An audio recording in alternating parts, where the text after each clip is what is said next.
In October 2015, a former U.S. State Department official revealed that Syria and Israel had come close to brokering a peace deal in 2011, which some say could have averted the Syrian civil war. But as Israel was unwilling to relinquish disputed territory and Syria didn't want to lose Iran as an ally, the deal never materialized. For decades, the two countries have been in physical and ideological conflict. So we wanted to know, why do Israel and Syria hate each other? Well, historically, the two have been fighting since before they became sovereign nations. Like many other Arab countries, the creation of an Israeli state was extremely opposed, and the incoming Jews were considered invaders. Still, Britain, which controlled the area where today Israel and Palestine exist, allowed for its creation. Within a day of announcing independence, Israel was invaded by Syrian, Egyptian, Jordanian, and Lebanese forces. After 10 months, Israel won the first Arab-Israeli war. From then on, the two countries have refused to enter into diplomatic relations. Like many neighboring countries, Syria does not recognize Israel's sovereignty. In fact, when Israel applied to join the UN in 1948, Syria represented the only negative vote. They argued that Israel did not have the undisputed territory, nor the elected government to establish a state. But although they have seen almost non-stop hostility, one interesting time period almost saw peace between the two. Following the Arab-Israeli War, Syria went through a bloodless coup d'etat secretly guided by the United States. The new leader offered a peace solution to Israel, but roughly 4 months after taking office, the Syrian government was again overthrown and the peace-seeking president was executed. However, the most direct contact between the two countries occurred during the 1967 Six-Day War.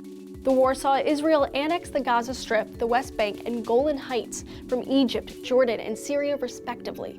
Since the war, most efforts in Syrian-Israeli relations have been focused on returning Golan Heights in exchange for ceasing Syrian belligerence. However, 6 years after the Six-Day War, Egypt and Syria invaded their former territories in Israel in an effort to recapture them. Although Egypt made some gains, Syria saw Israeli troops push even further into Syria past Golan Heights borders.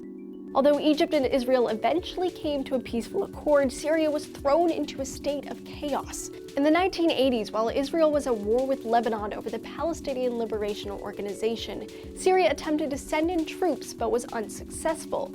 A second war with Lebanon in 2006 over Hezbollah saw a similar situation, with Syria sending weapons to the terrorist organization. Today, the Syrian civil war has only seen a few of what Israel has called retaliatory airstrikes. As of yet, they have made no moves to enter into the Syrian conflict. While Syria is being ripped into pieces, there is no way of knowing how the future regional government will interact with Israel, but history suggests that it won't be peacefully.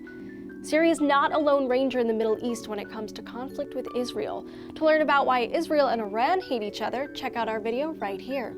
Still, during the Iran and Iraq War, Israel supplied Iran with military equipment, which has been considered crucial in Iran's victory. Yet anti-Israeli rhetoric continued and increased within Iran. Notably, in 1985, an Egyptian man murdered 7 Israelis on vacation in Egypt. In response, Iran issued a stamp featuring a picture of the murderer and named a street in their capital after him, glorifying him as a hero and a martyr. Thanks for watching TestTube. Don't forget to like and subscribe, and if you've got an idea for a video you want us to make, let us know in the comments.